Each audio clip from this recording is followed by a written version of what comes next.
Working on this hoof, it was obvious I was dealing with rocks, but I couldn't imagine just how many rocks were below the surface. Welcome back to Nate the Hoof Guy.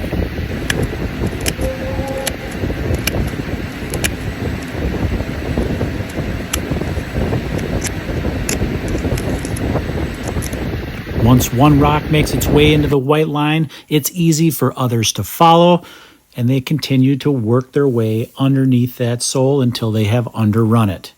That's what's happened here. I'm going to use my grinder here to give us a bigger access point to get all of these rocks out of there.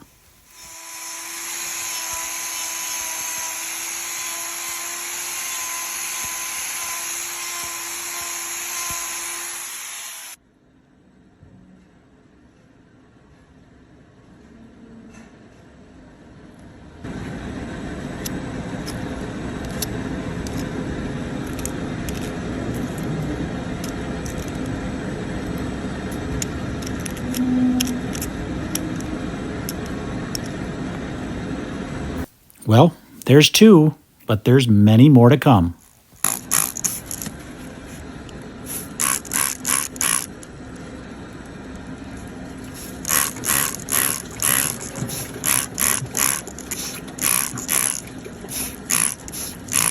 Every time I think I've got it flushed out, more rocks will reveal themselves.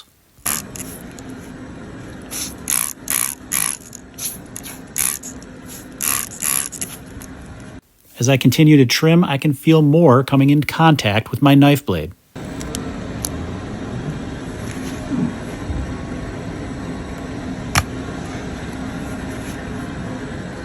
And once again, it's another sizable rock.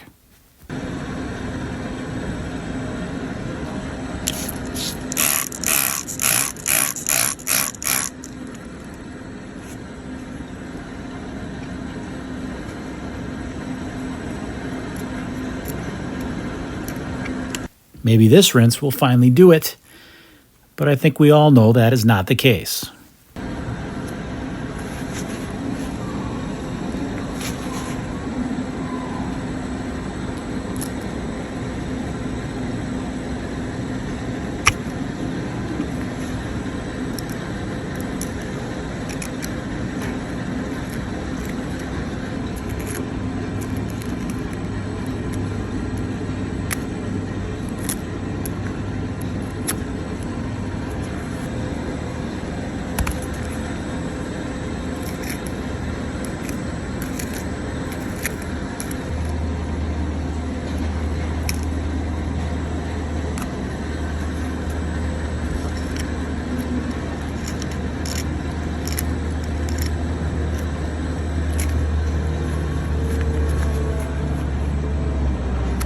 At this point, I was starting to feel like I was never going to get to the end of them.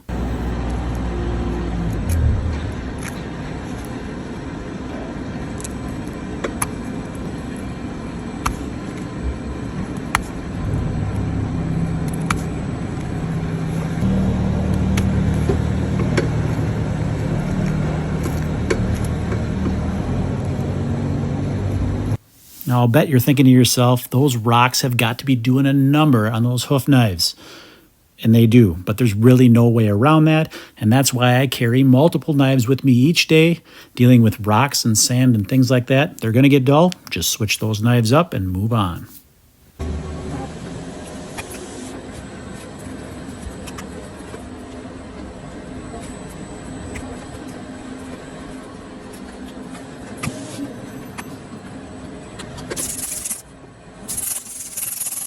Now, even though this hoof was absolutely packed full of rocks, they really weren't the problem here. Likely what had happened is there was a white line issue back some time, and these rocks were able to find that defect and work their way all the way in there.